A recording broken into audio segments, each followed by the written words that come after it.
Hey! Welcome to the Jackson channel. My name is Jackson and today I'm going to be teaching you about display scaling on Windows. And pretty much every Windows laptop has their display scaling set to a really high level.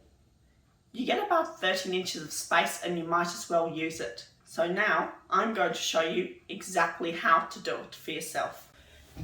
So to change your display scaling in Windows 10, it is very simple. First you go into settings, which I am in now. You go to system and display.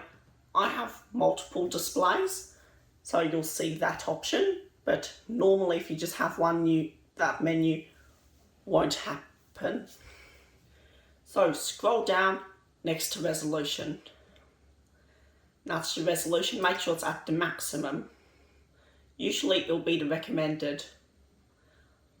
I found out recently how to get my normally 1440p monitors to display 4K. It's probably not really displaying 4K, but it looks like it. There's a lot more space. But go as far as you can go with your screen. Now here is scaling. See? Recommended 150%. 125 is the sweet spot, but I recommend going for 100. And it's just that simple.